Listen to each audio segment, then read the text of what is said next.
The cream-colored envelope arrived on a Tuesday afternoon, tucked beneath a stack of overdue utility bills. The gold-lettered calligraphy looked elegant and heavy, the kind reserved for weddings, galas, or events where people pretend not to whisper. I opened it slowly, already knowing who it was from. Join us to celebrate the engagement of Chelsea Rowan and Noah West. Just reading her name made my stomach tighten. Chelsea, my cousin, had always lived for stages. Whether it was dance recitals, school speeches, or family gatherings, she loved an audience and knew how to keep one. We hadn't spoken in over 7 months, not since she made a cruel joke at a baby shower, laughing about how I've collected diapers and bad decisions.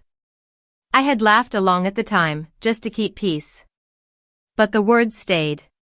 They always did.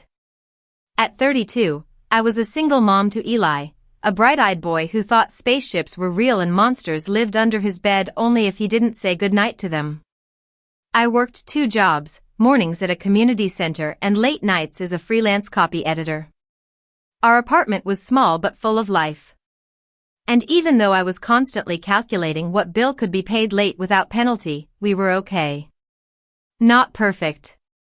Not polished. But okay. The night before the dinner, my mom called me 3 times. "Just go, Alyssa," she said. "Smile, eat a little, show your face. It's one evening." She didn't have to say the rest, I heard it between the words. Don't cause a scene. Don't make them uncomfortable. Just fit in. So I did what I always did. I complied. I pulled out the only decent dress I owned. Navy blue, 2 years old, and barely zipped after too many skipped dinners followed by quiet late-night snacks. I borrowed a pair of heels from my neighbor. Eli picked my necklace, a little silver heart. "It looks like mine," he said, tapping his chest. My heart melted a little, as it always did with him. The restaurant was high-end. Glass walls, dim lighting, soft jazz humming under the clink of silverware. Everyone wore elegance like armor, pressed suits, dresses that shimmered. I walked in holding Eli's hand. No one met my eyes. Not truly.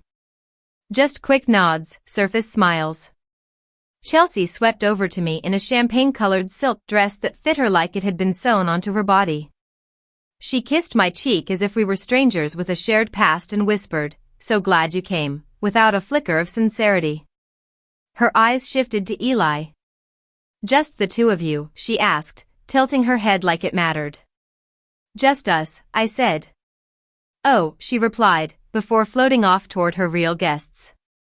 Eli was guided to a separate kids' table with crayons and chicken fingers. I was seated at the far end of a long table draped in white linen, placed between my mother and Aunt Denise. Aunt Denise, as expected, launched into a 10-minute slideshow of her dog's Halloween costumes on her phone. I scanned the room. Uncle Martin was already 3 glasses deep, red in the face and louder than necessary. My mom sat quietly beside me, hands folded, trying to become invisible. Across the room, I spotted Noah. He stood near the bar talking to someone who looked like his brother. He was polite, but his smile seemed tight, like it was stitched on for the night. I tried to breathe. Tried to be pleasant. Passed the butter, complimented the flower arrangements. But every second felt like walking on glass barefoot, careful, calculated, exhausting. The atmosphere buzzed with something I couldn't name. It wasn't hostility, not yet. It was dismissal. That quiet way people ignore you by pretending to include you. When the appetizers arrived, my mother leaned over and whispered, "Just keep your head down. You look nice." Nice. Not strong. Not beautiful. Not radiant. Just nice, as if that were the highest achievement I could hope for. I nodded. And then came the toast. Chelsea stood, raised her glass, and smiled with the confidence of someone who believed the room existed to adore her. I expected the usual, love, laughter, wedding planning jokes. But I should have known better. She looked directly at me, just a flick of her eyes, not long enough to be acknowledged, but enough to be targeted. And then she said, "I just hope our marriage lasts. I'd hate to end up like some people." She paused. Single at 30 with a kid. The room erupted. Not awkward chuckles. Not polite amusement. Real laughter. My uncle slammed his palm on the table. "Men don't want used goods," he added, wheezing. "That's just how it is." I froze. My face burned, my ears rang. I looked to my mother. She reached for her wine. Not a word. Not a wince. Just a weak sip, as if it didn't happen. They laughed like I wasn't there. And somewhere near the front of the room, Noah West stopped smiling. My fingers tightened around the edge of my cloth napkin until it crumpled in my lap like wilted paper. I tried to steady my breathing, to focus on the sound of the music or the flicker of candlelight, anything but the laughter. But it echoed through my bones, sharpened by years of swallowed words and polite silence. The worst part wasn't the joke. It wasn't even Uncle Martin's follow-up. It was the fact that no one said anything. Not my mother. Not Aunt Denise. Not the woman beside me who once asked to borrow baby clothes when her daughter had a surprise pregnancy. No one said a word. I glanced over at Eli. He was still at the kids' table, drawing a spaceship with red crayon on a napkin. He didn't hear it. He didn't know they were laughing at his mother like she was a punchline printed on a cheap party napkin. Aunt Denise leaned toward me. "Oh, sweetheart, don't take it personally. Chelsea just likes a little attention." As if that made it better. As if cruelty was just a performance, and I was expected to play the silent role of the shamed supporting act. I sat up straighter. My skin burned, but I refused to flinch. I wouldn't give them the satisfaction. My eyes scanned the table again. Chelsea had already moved on, telling another story, now about how she made Noah get rid of his game console. The laughter wasn't as loud this time. A few people looked uneasy. My mom fidgeted with her bracelet. Still, no one said anything. That, more than anything, nearly broke me. The silence after cruelty is worse than cruelty itself. It's an agreement. A collective nod. They all signed it. I considered standing. I considered grabbing Eli's hand, saying something sharp and unforgettable, and walking out. I had words on the tip of my tongue. Something like, "At least I raise a human being every day while some of you just perform perfection." But I stayed seated. Then, something shifted. Noah stood up. Not with dramatic flair. Just quiet movement, chair sliding back, feet stepping around the table. Every eye turned toward him. The room stilled, like the air had gone thick and heavy. Chelsea blinked. Uncle Martin raised his glass halfway, then stopped. My mother froze beside me. Noah didn't rush. He walked calmly, his shoulders squared, past the center of the table, past the guests, until he stood beside me. Not across. Not halfway. Directly beside me. The room held its breath. He looked at me first. His eyes didn't hold pity. They held something steadier. Then he looked at everyone else, this room full of polished cruelty and inherited silence. "I think they should know something," he said. The words dropped like stone into still water. Forks paused. No one blinked. Chelsea's smile flickered, confused. Uncle Martin's jaw twitched. My mother turned slightly in her chair, actually looking at me, not through me, for the first time that night. Noah's voice was calm. Not loud. But every syllable cut clean through the air. "I don't think I can sit here and let this continue." Chelsea sat up straight.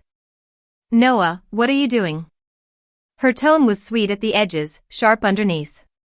He raised a hand gently, not to silence her, but to hold the space. "Please. Let me speak." He turned his eyes back to the table.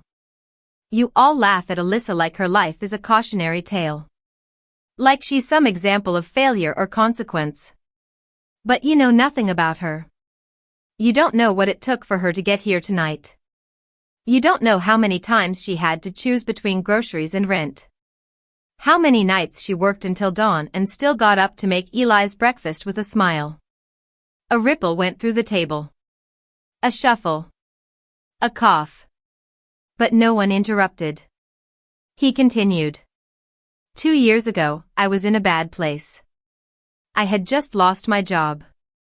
I was drinking too much. I was isolating myself from everyone. Tessa told me to snap out of it. Her father told me I was weak. Most people didn't even notice. But Alyssa did.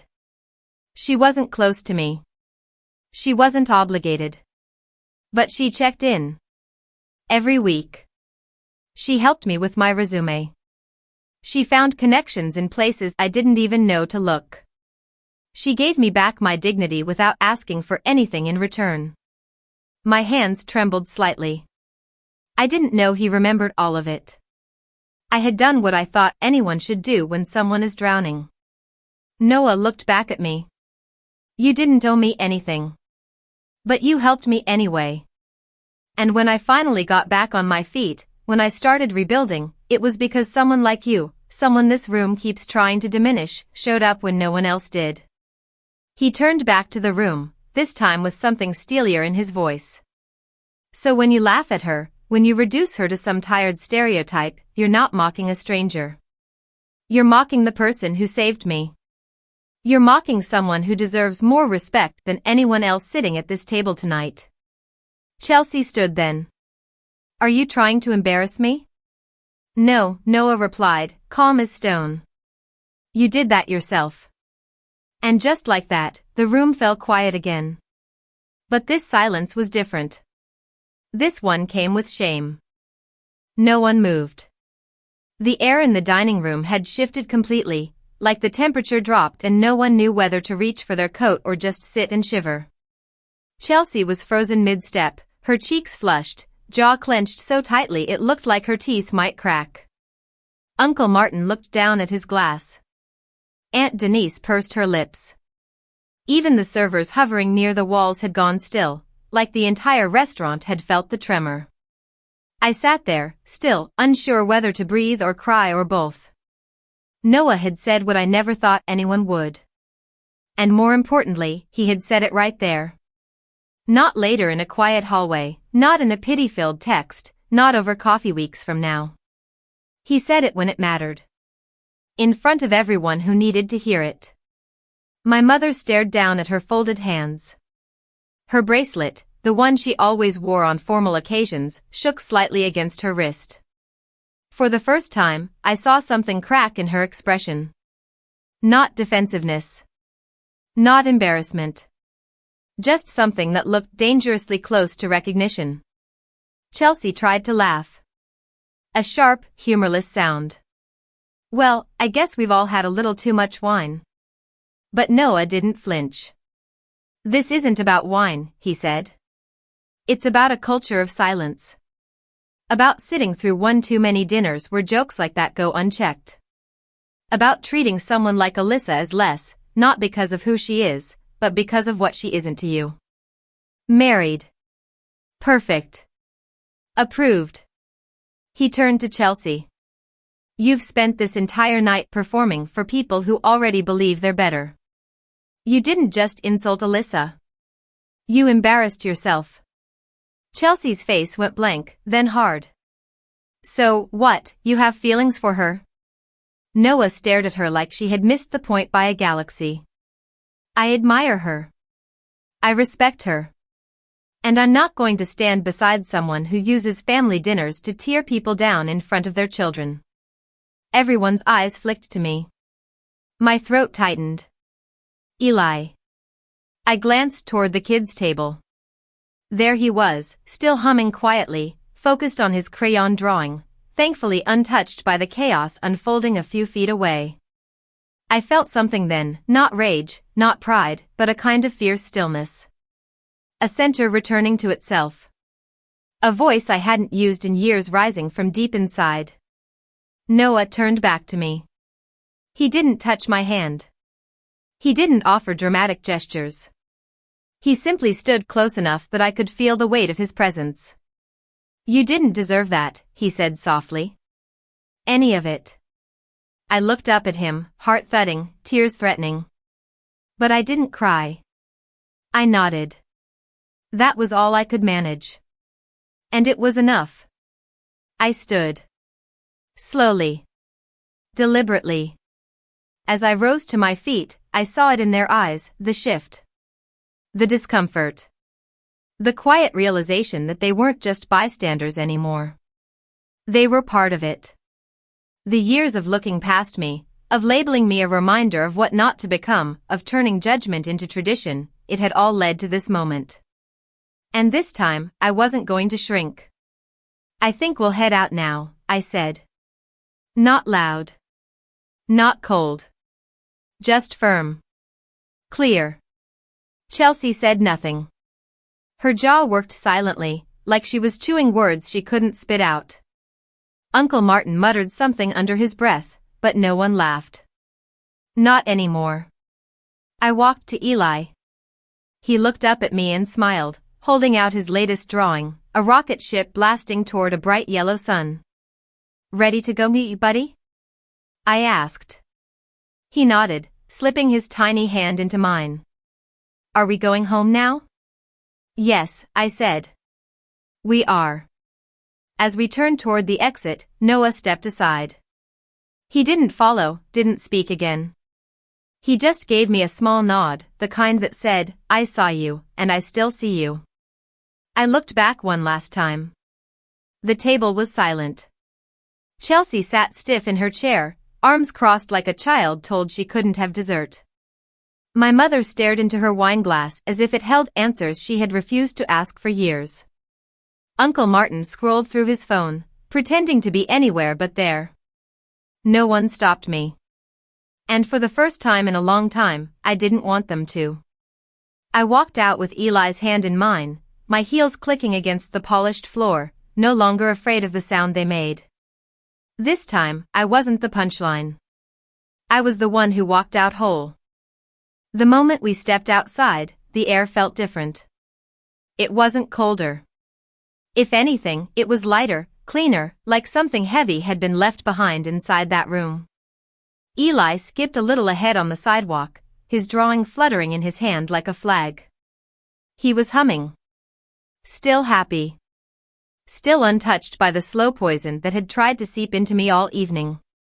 I walked behind him, heels clicking softly, my dress brushing my legs with each step. I could still feel the tension lingering in my shoulders, but it was beginning to unwind, not because someone had taken it from me, but because I had stopped pretending it belonged to me in the first place. For years, I'd carried their judgments like unpaid debt. Every offhand comment. Every sigh at a family gathering. Every awkward pause when someone asked about Eli's father. I had absorbed it all, silently paying for a life they didn't approve of, as if their disapproval had any authority over the one I had built. But something shifted tonight. Not because Chelsea had finally gone too far.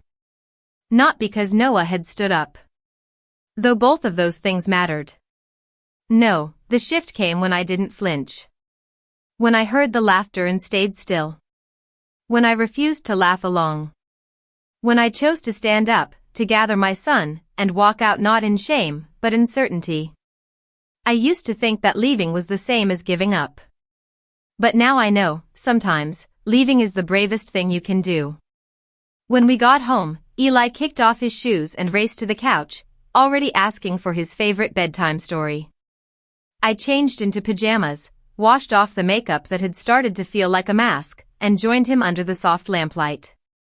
He leaned against my shoulder, calm and safe, as I read to him about a small fox who built a rocket out of recycled metal and dreams. After I tucked him into bed and kissed his forehead, I returned to the living room and sat in the quiet. Still in the dress. Still processing. I looked around our tiny apartment. The hand-me-down couch with the sagging cushion. The mismatched curtains. The fridge that hummed too loud in the middle of the night. And yet, this place was filled with laughter and warmth. It was home. I thought about my mother's silence at that table. About all the times she had told me to keep my head down, to be quiet, to not stir things up. I had followed her advice for years, thinking I was keeping peace, when really, I was just keeping the truth buried. I wasn't angry with her anymore. I was just done carrying what wasn't mine. And Chelsea, she would continue being Chelsea. There would be more dinners, more polished smiles, more perfectly wrapped lies. But something had cracked tonight. Something real. Something irreversible. And Noah, I didn't know what his future with Chelsea looked like now. But I knew this, for one moment, in a room full of people who refused to see me, he did. He chose honesty over comfort. He stood when no one else did.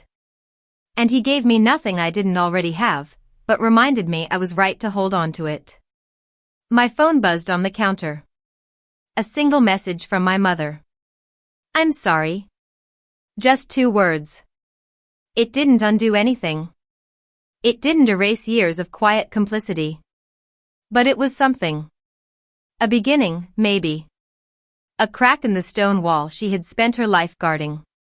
I didn't reply. Not yet. Instead, I turned off the lights and stood by the window, looking out at the street below. Empty. Still. Honest. For the first time in years, I didn't feel small. I felt seen. And I had seen myself, too. Morning came with sunlight slipping through the blinds and the soft sound of Eli's footsteps padding toward the kitchen. He was already humming something under his breath, dragging his spaceship drawing behind him like a flag of victory. I smiled before I opened my eyes. We had survived the night before. Not just survived, we had walked out of it untouched by their cruelty. And that, I realized, was a kind of win I had never allowed myself to claim before. I made coffee, poured Eli a bowl of cereal, and watched as he tried to convince me that the rocket ship he'd drawn could also turn into a submarine. Space and sea are kinda the same, he said, his spoon midair. They're both dark and full of secrets. I paused for a second. He was right. Later that day, I stepped out to run errands. The city moved on, as cities always do. Cars honked. Strangers passed. Life didn't pause just because mine had shifted. And yet, something was different inside me. Not louder. Not bitter. Just clearer.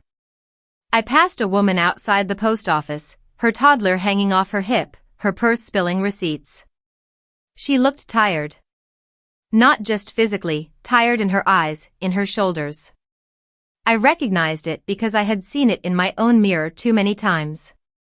We locked eyes for a second, and I gave her a small nod. Not pity. Just recognition. There are so many of us. Women walking around carrying things we were never meant to carry, because the world told us we had to earn our worth in silence. In shame. In proving ourselves again and again in rooms that already made up their minds. That night, I got another message. This one from Noah.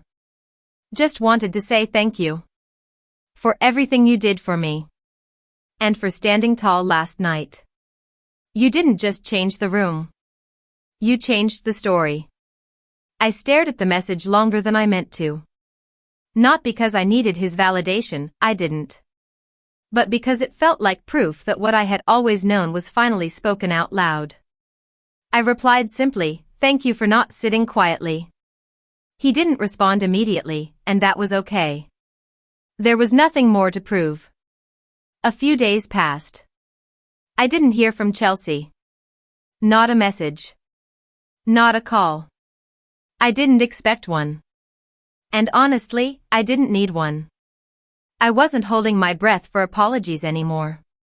I wasn't standing in the shadow of their acceptance, waiting to be invited into the light.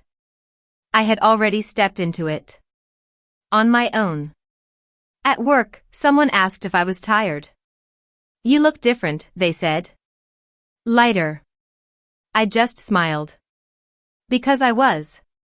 For the first time in a long time, I was no longer trying to fix how they saw me. I was focused on how I saw myself. Not as a mistake. Not as a warning. Not as a version of what might go wrong. But as a woman who raised a child on her own, who showed up when no one else did, who stood in a room full of judgment and walked out unshaken. I wasn't broken. I wasn't late. I wasn't too much or not enough. I was more than their silence. And that was everything. The following weekend, Eli and I took the bus to the lakeside park we used to visit before things got hectic. He ran ahead of me, chasing ducks and giggling with that wide-open joy only children carry so effortlessly. I sat on a bench under the big maple tree with a coffee in hand, watching the world continue spinning.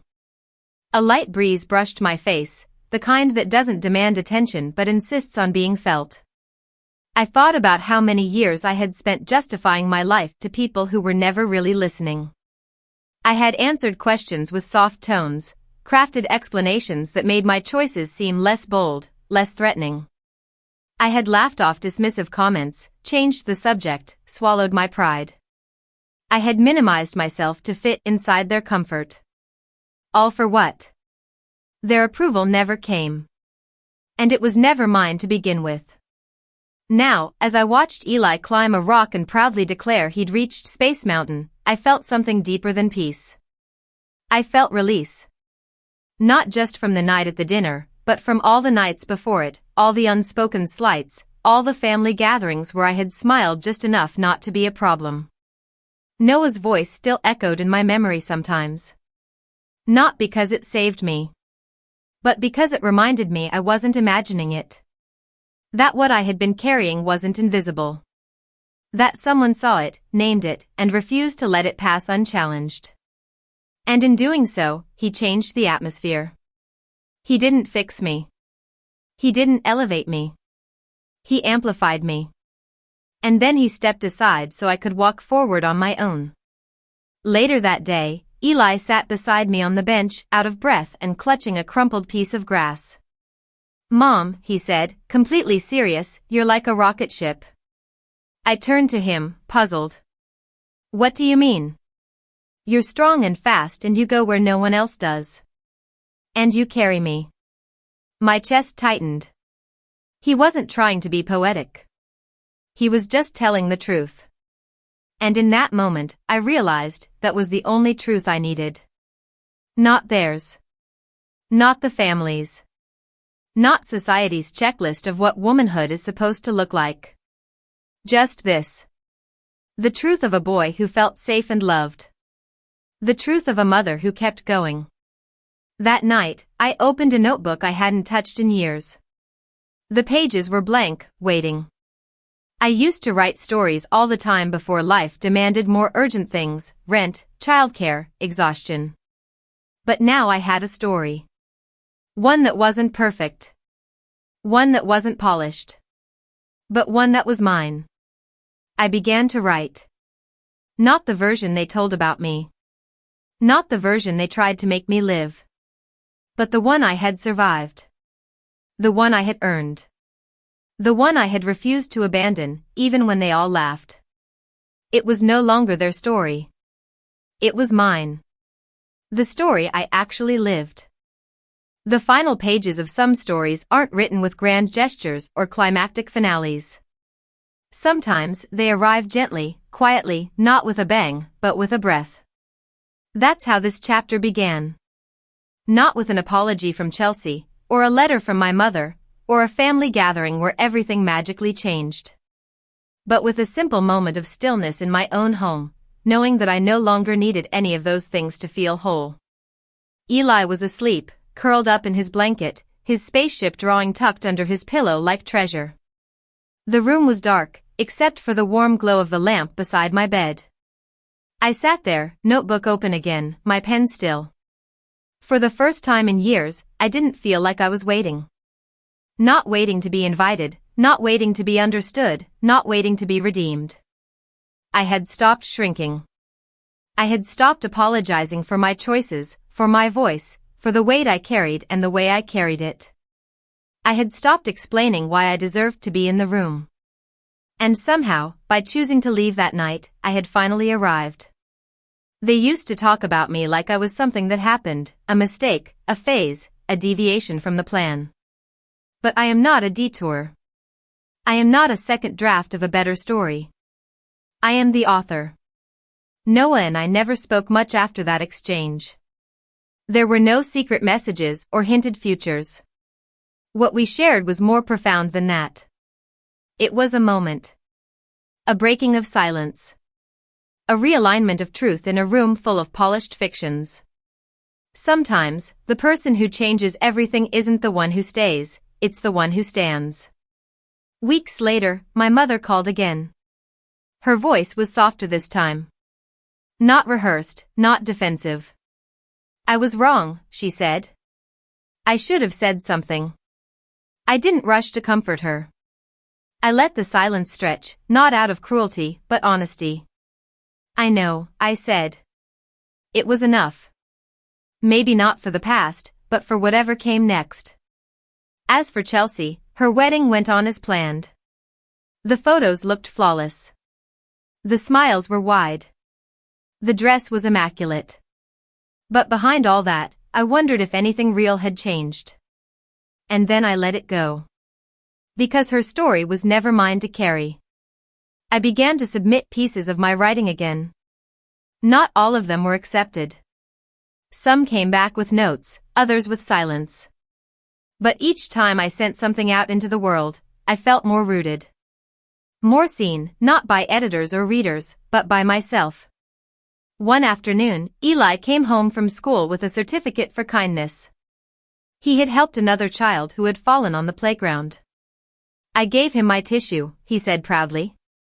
And I told him falling doesn't mean you're broken. I hugged him tighter than usual that day. That night, I stood by the window again. The city moved quietly beyond the glass. A train in the distance. A dog barking somewhere far off. Life continuing. And I was still here. Not defined by the worst things said about me. Not erased by their silence. Not undone by their laughter. Still standing. Still loving. Still writing. Still whole. Because the truth was never what they thought. The truth was that I had already won, the moment I chose to stop waiting for permission to exist. And the moment I stepped out of that room with my son's hand in mine, I didn't just leave behind their judgment. I walked into something better. Something honest. Something mine. Seen. And unshaken.